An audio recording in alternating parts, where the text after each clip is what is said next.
Hello கண்டிங் channel people, நம்மளோட Vijayakanth sir இப்போ இறந்துட்டார் அப்படின்ற நியூஸ் நமக்கு நல்லாவே தெரியும். அப்படி இருக்கும் சமயத்தில் அவர் மக்கள் மேலே எவ்வளோ பாசமாக இருந்தார் அப்படின்னும் நமக்கு நல்லாவே தெரியும். எல்லாருக்குமே வயிறார சோர் போட்டிருக்காருன்னு சொல்லி எல்லாருமே நிறைய விஷயத்தில் வந்து மென்ஷன் பண்ணியிருக்காங்க. அது ஆரம்பத்து கட்டத்துலேருந்தே நமக்கு நல்லாவே தெரிஞ்ச விஷயமாக தான் இருந்துகிட்ருக்கும்.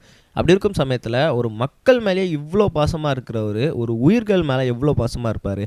ஏன்னா வந்து அவருக்கு செல்ல பிராணிகள் அப்படின்னாலே அது ரொம்பவே பிடிச்ச ஒரு விஷயமா இருந்துகிட்டு இருக்குமாம். ஏன்னா வந்து அவருக்கு இந்த குருவியிலேருந்து மாடுலேருந்து கண்ணுக்குட்டியிலேருந்து நம்ம நாய் பூனைன்னு சொல்லி எல்லாத்துக்குமே அவருக்கு ரொம்ப ரொம்ப முக்கியமாக பிடிச்ச ஒரு விஷயமா இருந்துகிட்டு இருக்குமா. அதுலேயுமே வந்து அவருக்கு ரொம்ப பிடிச்ச விஷயம் என்ன அப்படின்னு பார்த்தீங்கன்னா நாய்கள் வளர்க்குறது. அவருக்கு வந்து நாய்கள் வளர்க்குறது அப்படின்றது ரொம்ப ரொம்ப பிரியமான ஒரு விஷயமா இருந்திருக்காம். அவர் கிட்டத்தட்ட வந்து சின்ன வயசுலேருந்து நிறைய நாய்களை வச்சுருந்துருக்காரு.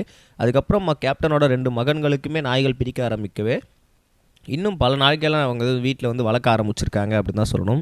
அதில் எஸ்பெஷலி நம்ம கேப்டன் சாருக்கு ரொம்பவே பிடிச்ச 2 நாய்க்குட்டி இருக்காம். அது சோனு அண்ட் ராக். இவங்க 2 பேருமே அவங்களுக்கு ரொம்ப ரொம்ப ரொம்ப நெருங்கிய ஒரு பிடிச்ச ஒரு நாய்க்குட்டிகளாக நம்ம கேப்டன் சாருக்கு இருந்துகிட்ருக்காங்க.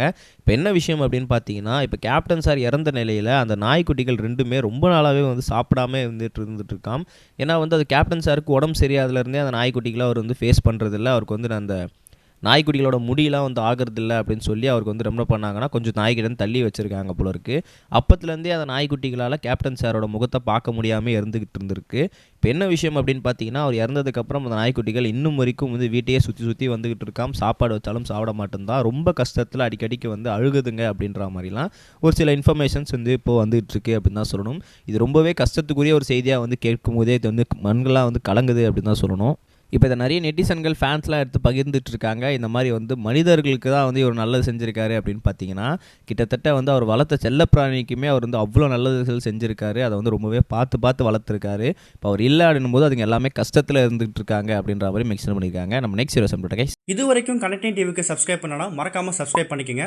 உடனடி அப்டேட்ஸ் பெறுவதற்கு நோட்டிஃபிகேஷன் பெல்லையும் கிளிக் பண்ணிக்கங்க.